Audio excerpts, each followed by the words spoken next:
Hey everyone, you now know your ascendant, which is your Lagna, and the layout of your 12 karmic classrooms, which is the houses.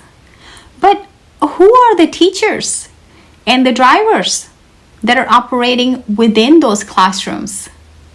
Today, I introduce you to the 9 planets or Grahas. These are not just distant spheres of rock. They are the living, breathing karmic actors that make up your soul's toolkit. They define the type of energy that you brought into this life.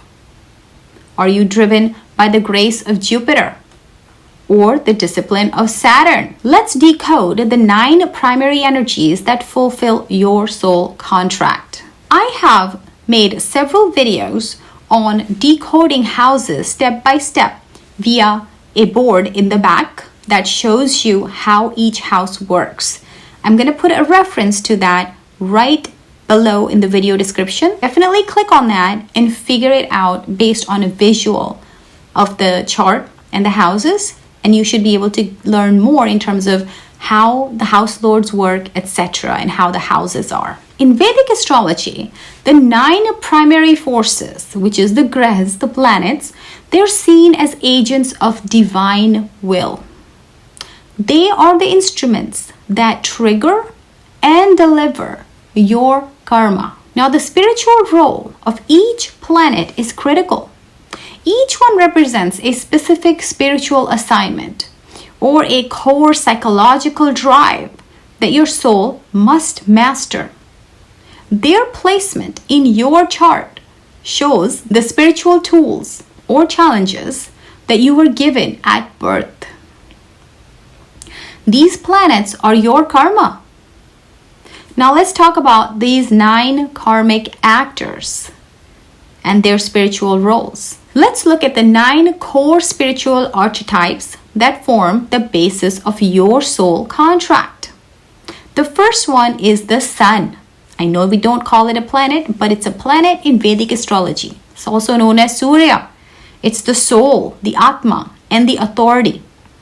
The sun is a source of ego and identity. It represents your sense of purpose and authority. The lesson is about conscious self-awareness and integrity, learning to shine your light without burning others. The moon is the next planet, second planet. It's the mind and emotions. The moon is a reflection of the soul.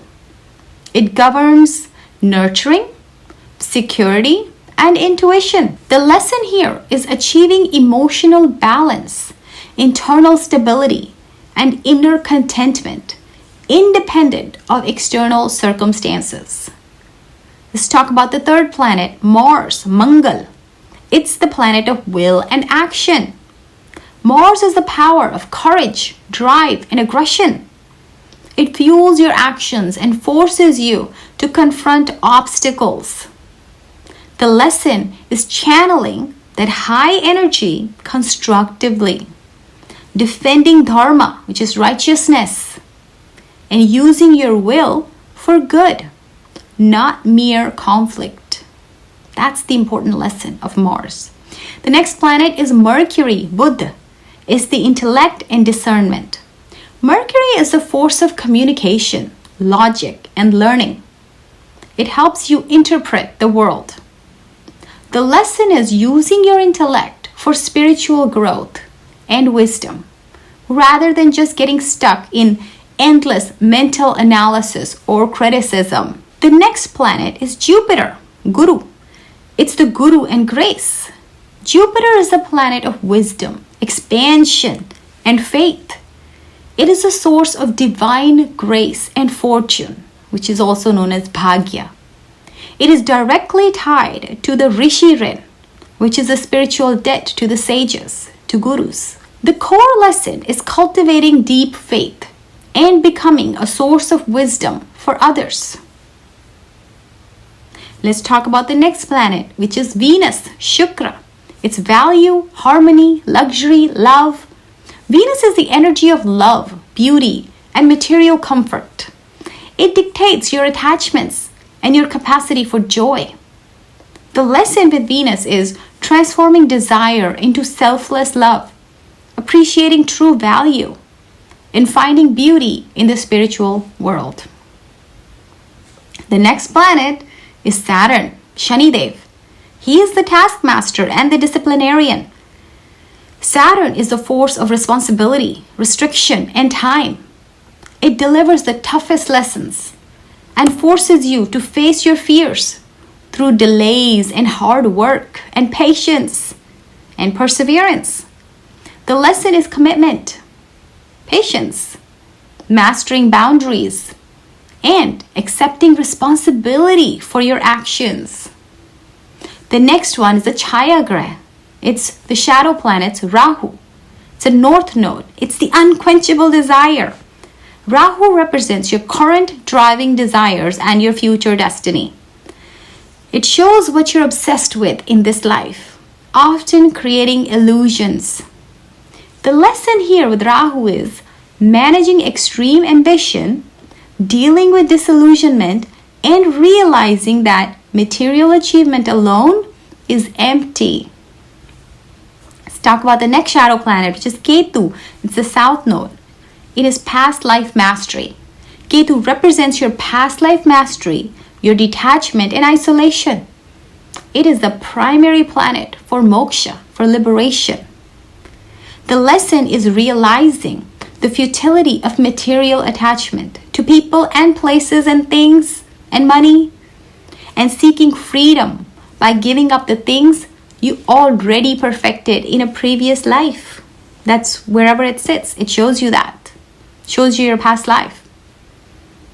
So to summarize this section and connect it back to your spiritual contract, remember how these actors define your life's assignments.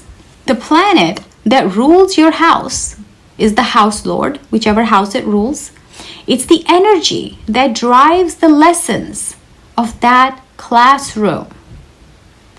The planets that are sitting in these houses are the energies that are actively influencing that classroom. So say if Saturn is sitting in your relationship house, which is the 7th house, discipline and commitment are required. If Jupiter is there, then grace and wisdom are available. See? Pretty simple and easy actually. You now hold the blueprints for both the karmic classrooms, which are the houses, and the karmic actors, which are the planets, or your teachers, you can say. You know that the sun drives your soul's purpose, and Saturn delivers your toughest lessons, and Ketu whispers the promise of liberation. Now, to truly personalize your chart, you need one final piece of the puzzle: the 12 signs or rashis, which define how these actors perform in which classroom. So your very next step is to watch video number 3. It's called the flavor of the lesson. Okay? Which means, what is it going to teach you? Okay? It's the decoding the 12 signs, rashis, and their spiritual qualities. Go watch that video to complete your basic spiritual toolkit. The link should be in the description. And I've also posted link to the videos where I show you on a board how these houses look, how the house lords look, etc.